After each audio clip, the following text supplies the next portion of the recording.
This is a technological showcase set in the world of The Witcher 4. What you just saw and are going to see now is running on a standard PlayStation 5 at 60 FPS with ray tracing. So in the game, you'll be playing as Ciri, a professional monster slayer, a witcher. She explores the world and hunts down monsters for coin. The region we are in is called Kovir, and you'll get to explore it in a game. Right now, Ciri is investigating a monster, and after gathering new clues, she is heading back to a nearby village.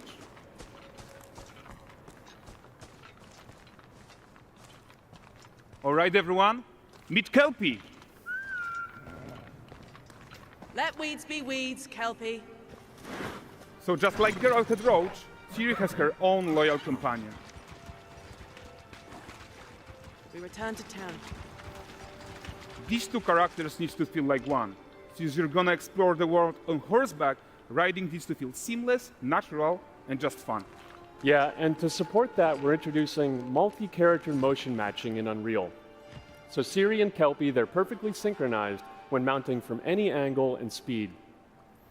And we also support root motion movement on Kelpie, so controlling her feels realistic and grounded. And there are also some really nice improvements to our Unreal Chaos Flesh Solver and these machine-learned deformations. So you've got realistic muscles moving and stretching under Kelpie's skin without compromising the performance there.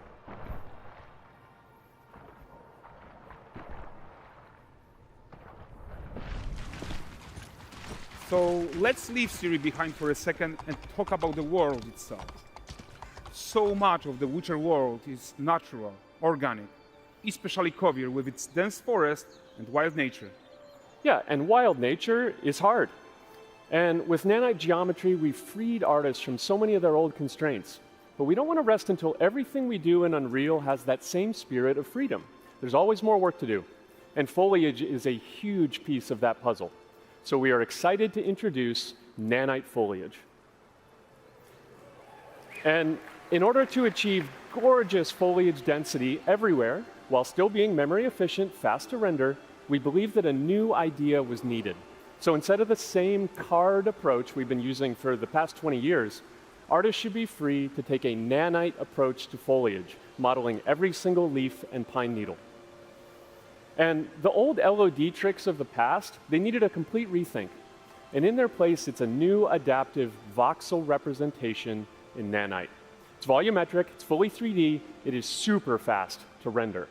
And these dense clusters of triangles turn into these cubes, which at a distance, they're no larger than a pixel, and they react to the changing light of our dynamic sun and our shadows, and they allow artists to render whatever amount of foliage is needed to achieve their vision without compromise. And no compromise means how ambitious we are when it comes to bringing our vision to life with incredible visuals. But more than that, together with Epic, we created faster way to load the world. We can now bring in more content more quickly for the smoothest possible experience as we fly down to catch up with Ciri.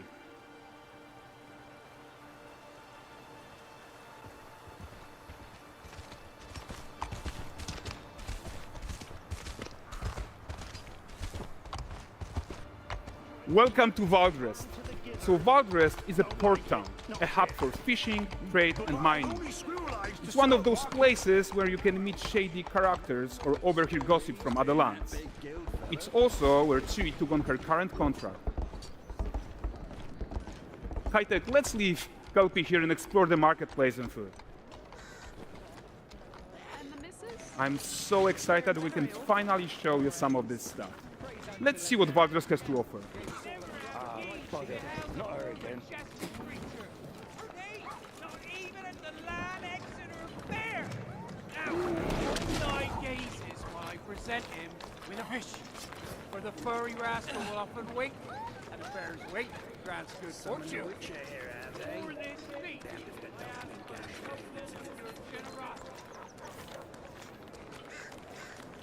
Pardon. Guys, notice how responsive the world is. Character actions directly affect what happens around you, sometimes even setting off chain reactions. Everything is working together.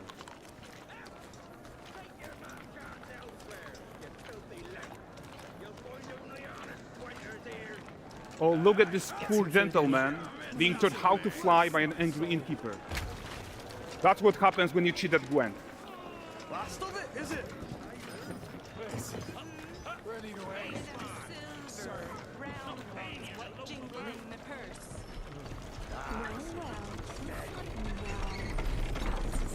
Okay, so this is the guy who gave the quest his own. Like you probably suspect, he has his own agenda in all of this. You're off your tits again, Wilfred. Get your ass up.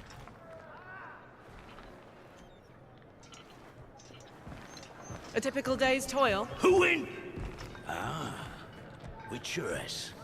What news of my wagons? No eternity is taking that damn salt to arrive. I found them. And, well, suffice to say, they'll not reach you. As for the salt, I found not one speck. I presume this comes as no surprise to you. Now. Kavir's smuggling trade is of no concern to me. Shush, shush, shush. The manticore that flattened your cart and devoured your men, quite the opposite. Manticore? No, them winged hellspawn dwell in the arse end of Creighton, not here. While Siri decides what to do about that merchant, let's take a look at the character technology that powers this marketplace.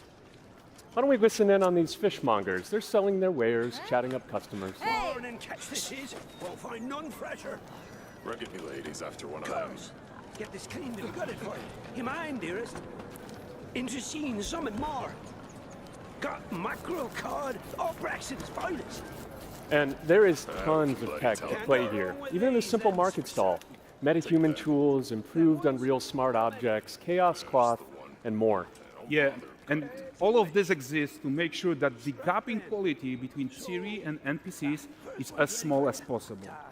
Yeah, and closing that gap, it's not just about fidelity, right, but also authenticity. They should react to changes in the world around them.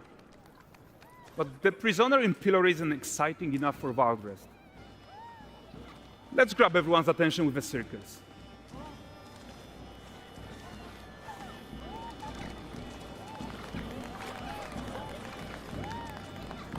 But the great performance deserves a huge crowd though. Let's crank it up.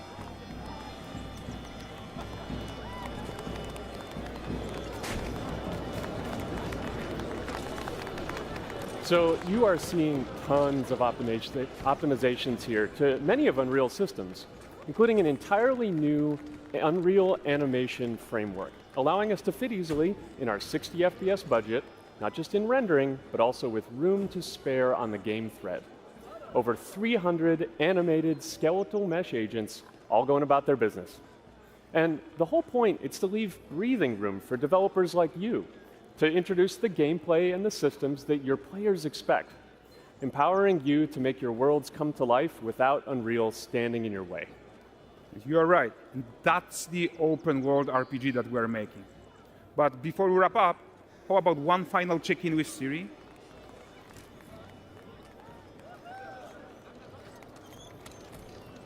We are making this game to be the most immersive and ambitious open world Witcher game ever. And we are making this a reality thanks to our work on Unreal with the team at Epic. I think what we are doing together is going to bring in a new generation of open world RPGs, and I'm so proud of what we accomplished so far. We are too. So we're almost done, but before we go, here's a small gift for all Witcher fans. A first look at Lanexeter.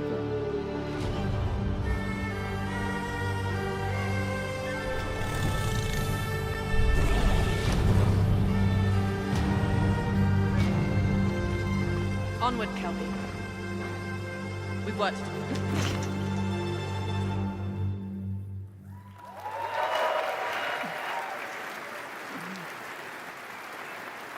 Thanks, guys. Seriously, it looks amazing. And we've also barely scratched the surface of what's coming in Unreal 5.6. So here's Julien to tell you even more. Thank you very much. Thank you so much.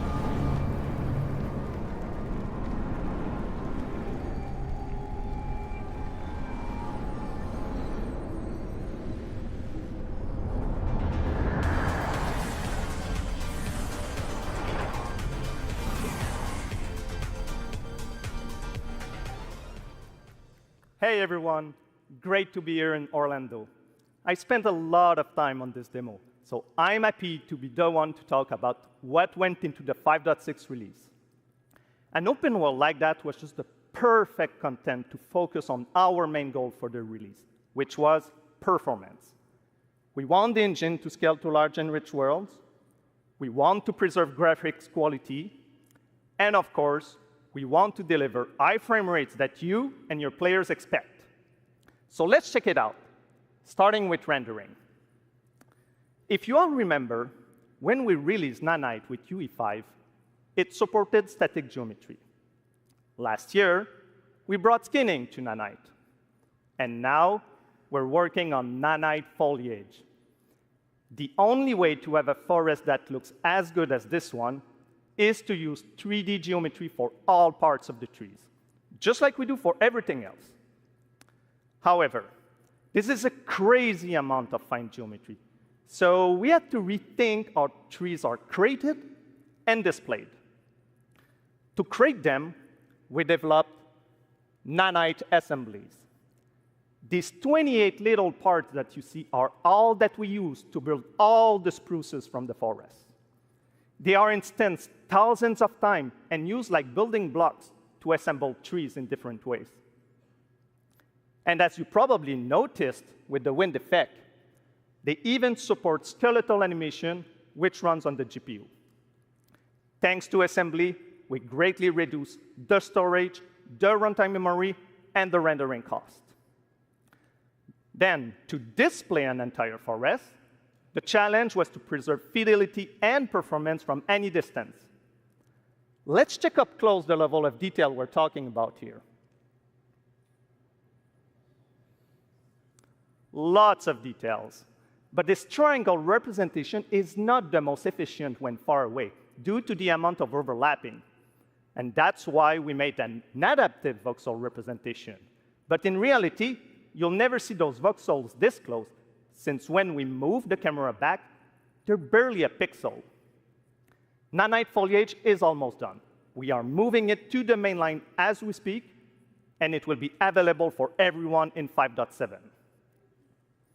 Another thing I would like to share is that ray tracing and Lumen now run more than twice as fast, with no visual trade-off compared to when UE5 was released. And because of that, we can now hit 60 FPS on consoles. And finally, we rewrote the rendering pipeline to run asynchronously so you can increase the richness of your scenes even more.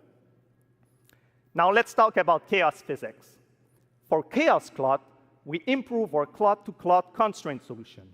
This removes a lot of collision evaluation when garments are piling up and interacting with each other. Even for complex setup like Series Cape, we hit a sub-millisecond budget on PS5. With Chaos Flesh, we introduce procedural muscle activations to make deformation and motion more natural. Your artist will still have control over tetrahedral simulation and train ML models that run fast in real time. We now support the baking of fluid surface data into lightweight assets to be played back at low cost. This is going to give you high-fidelity water without the performance cost of real-time fluid simulation. For animation, we work on both performance and fidelity. Here, you can see how Siri and Kelpie match up in their interaction. Well, that works no matter the angle of approach. That's our modes character motion matching solution. We also added motion matching in Sequencer to build stitch tracks. With them, you can seamlessly transition from gameplay to cinematic. Also, we now have a secondary layer of animation driven by physics in Control Rig. We used it in Kelpie's rig to drive the mane, the tail, and the saddlebags. And now, I'm happy to announce that all these features are already integrated into our new Unreal Animation framework, which we are releasing as experimental in 5.6. We built it with performance first in mind. Animation evaluation are now running in parallel off the game thread, which was our bottleneck. And for the other character systems that are just as costly, like movement, avoidance, state tree behaviors, we also move them to worker threads. This is really going to help you create scenes that are crowded and lively. Streaming has always been a big deal regarding performance.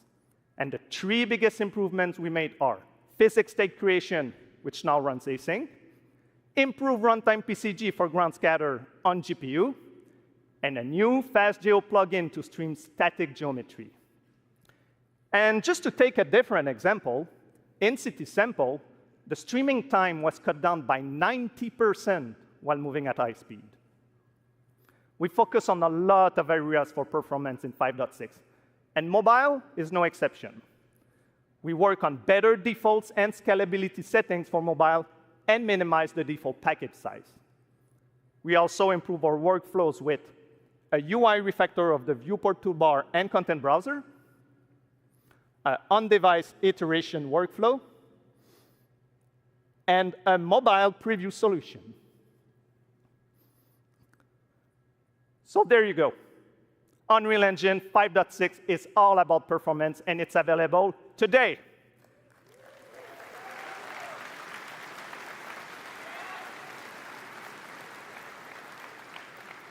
Please go enjoy the tech talks and session we have for you guys and come chat with us.